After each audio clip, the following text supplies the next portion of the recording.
नमस्कार मंडळी, welcome back to new blog. तर आज आम्ही आलो आहे गावी, माझ्या गावी कोकणात गणपतीसाठी. आणि आम्ही काल रात्री 9 वाजता बसलेलो बसमध्ये.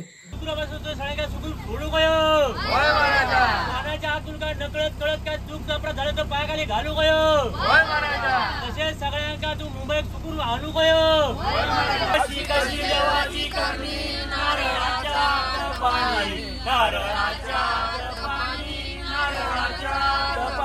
नारळ दिसतोय दगडा वाणी, नारळ दिसतोय दगडा वाणी, नारळ दिसतोय दगडा वाणी, नारळ दिसतोय दगडा वाणी, नारळ दिसतोय दगडा वाणी. आणि आम्ही दुपारी पोचलो 3 वाजता. तर दुपारी येऊन काही काम केलं नाही. आणि आता घरामध्ये डेकोरेशनचं काम चालू आहे. ऑलमोस्ट कंप्लीट झालेलं आहे. बाकी थोडंसं राहिलं आहे, कलर काम आणि बाकीचं डेकोरेशनचं काम. तर बाकीचं काम चालू आहे, तर तुम्हाला दाखवतो बाकी काय काय काम चालू आहे आणि आमचं कसं असेल डेकोरेशन आणि आमचं घर, कोकणातलं घर कसं आहे हे तुम्हाला पूर्णपणे दाखवतो. ते आता काम चालू आहे, सध्या डेकोरेशनचं काम चालू आहे. आणि ते आमच्या छोट्या काकी काय करता, काकी तोरणाचं काम चालू आहे इथे. आणि ते दोघं, ही मोठी काकी डेकोरेशनचं काम करते, फुलं वेचतायत. आणि इथे माझी मम्मी, तू काय करताय मम्मी? काहीच नाही, ऍक्टिंग कर. तर आमचा मोठा भाऊ आदित्य भाऊ, हे सर्व इथं डेकोरेशन लपवलेलं आहे कारण कोणी बाहेरच्यांना दिसलं नाही पाहिजे म्हणून. आणि ते आमचा मित्र अनिकेत परब कलर काम करतायत. हे सर्व डेकोरेशन हा अनिकेत परब, आदित्य, अजून एक जण, या तिघांनी मिळून केलेलं आहे.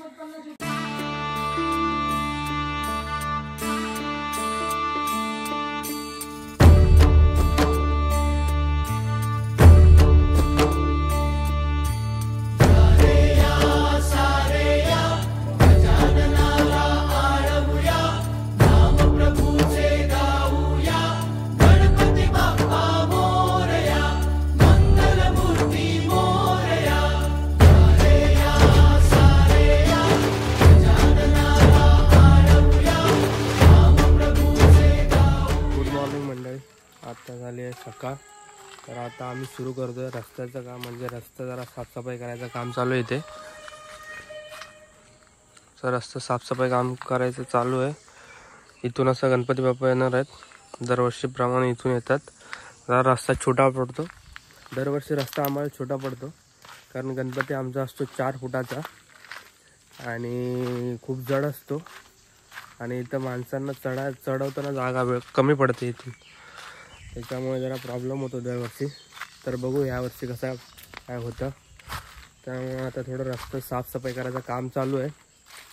आणि आज गणपती बाप्पा आणायला जाणार आहेत, काका जाणार आहेत आणायला आचऱ्याला. ते काहीतरी 32 किलोमीटर लांब आहे. आणि इथून खालून मग आम्ही वरती आणणार, दाखवतो. बाकी आता हे साफसफाई करायचं काम करतो. आणि आमचा भाऊ झाड मारायचं काम करणार आहे. आणि आमचं ते घर समोर.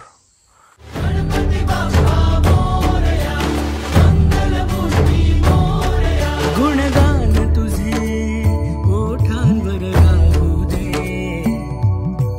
चरणी तुझ्या हे जीवन वाहू दे रे. तर आज दिवसभर रान मारायचं काम केलं आणि बाकी काय केलं नाही. बाकी सगळं लाइटिंगचं काम चालू होतं दिवसभर.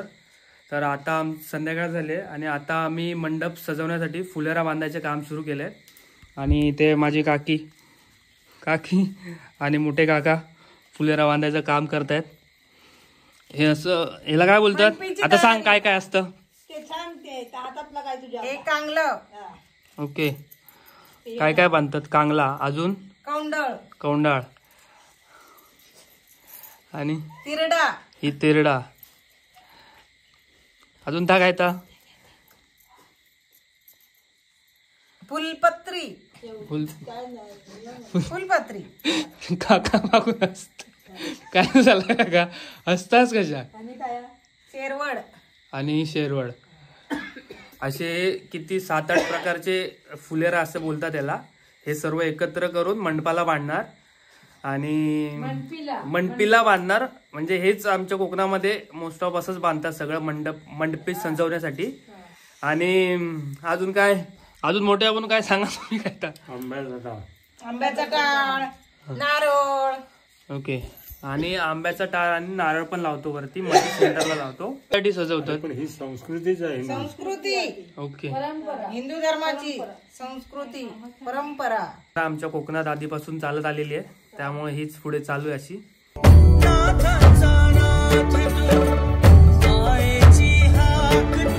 ते फुलेरा काढून झाल्यावरती आता हे वडाचे फांदे आणले. हे जे आर्टिफिशियल झाड बनवलंय त्याच्यावरती लावायचं आहे. ते एक एक करून पूर्ण फांद्याला आम्ही लावणार आहे आता. आणि त्याच्यानंतर जे आम्ही काढले ते फुलेरा काय नाही ठेवलेला फक्त ते आम्ही मगाशी काढले काकीने आणि ते मोठ्या काकाने जे काढलेत फुलेरा ते आता नंतर मंडपाला लावायचे आहेत. ते दाखवतो कसे लावतात ते.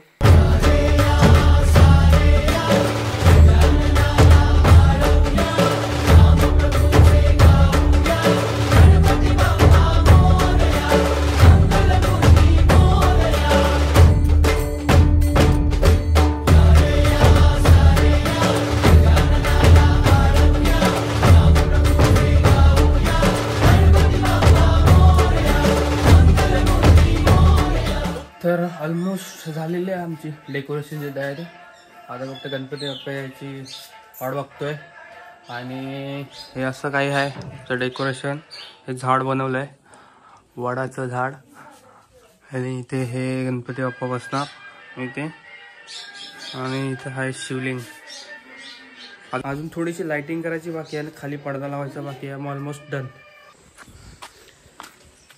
तर हे तुम्हाला आता फक्त डेकोरेशनचं दाखवलं. हा फक्त डेकोरेशनचा ब्लॉग असेल. आणि बाकी सगळं गणपतीचं आगमन हे तुम्हाला नेक्स्ट ब्लॉगमध्ये भेटेल. आता चाललो आम्ही गणपती आणायला. गणपती आम्ही खालच्या घरामध्ये ठेवला, काल आलेला तो बरं खालच्या घरामध्ये ठेवला आहे, तेव्हा तो वरती आणणार आहे. तर बाकी सगळं तुम्हाला नेक्स्ट ब्लॉगमध्ये दाखवेल. Thank you so much for watching my video.